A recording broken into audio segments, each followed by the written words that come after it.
Hello and welcome to Bitrate. My name is Valentina. Yeah, this time I decided to go with the whole 3-syllable name. With the popularity of Paperman winning Best Animated Short at this year's Oscars, everyone's going crazy about cartoons. So today's shorts are all animated. If 9 of your friends link something on Facebook, you know it's good. And no, I'm not talking about Gangnam Style. I mean, seriously, Psy gets famous? Why not Big Bang or Shiny? Sorry, Korean pop fan, too much. No, I'm talking about Paperman from a little studio that I like to call Disney. Paperman is fascinating because it takes the same technology Pixar perfected to make everything 3D and flattens it to make it look hand-drawn. This is Disney Animation Channel's biggest hit video, and I think I know why.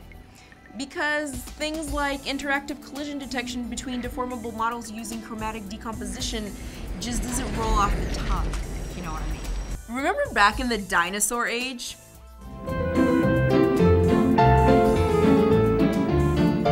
When animation were made frame by frame? Well, the art still lives, but you probably haven't seen this iteration. Mindgame Studios is the mastermind behind short, cinematic commentaries on pop culture using nothing but Legos. Like Breaking Bad or Mad Men. Well, first, you must be rich because I can't afford cable. And second, Mindgame's got you covered. I asked the creator, Zach, which project he's most proud of, and he pointed to an independent project, Stranger Than Fishin'. Any relation to the NoFX song is purely coincidental. I'm about to bend the rules just slightly on what counts as animation because you really need to know about this. The Tales of Mere Existence is a webcomic, but you see the artist drawing live action through what looks like really thin rice paper with a Sharpie. Lev, the guy behind the sarcasm, makes commentaries on life that are just universal enough to appeal to everyone. I'm not sure which is worse, being interrupted or the other thing that happens when I'm walking out with someone and I say, you know, I think it's sort of interesting to think that if a 22-year-old John Lennon were to sing Twist and Shout today, he almost certainly would have been eliminated from Britain's Got Talent. And they say, yeah, see that dog over there? It's a Pekingese. I think you'd enjoy Shut Up, a video about short attention spans and narcissists, because it'll help you communicate in the real world, where no one cares how your weekend was. Right, guys? Look at this. Just watch. This looks real, right? How about this?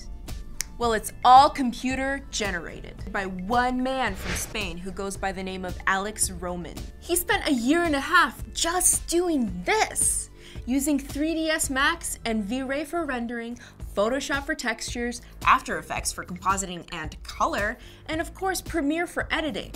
He even made the music himself. What? If you liked his imitations of architecture, wait until you see his other video, Silestone, where he imitates falling fruit. It's still beautiful, though. Say you've only got 40 seconds to watch something that's not an ad.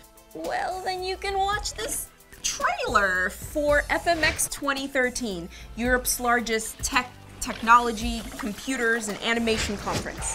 I promise it's hilarious. Roland Safari, created by the students at Filmakademie Baden-Württemberg, has all the essentials of a viral hit, including perfectly rendered animation, no dialogue, and adorable crocodiles.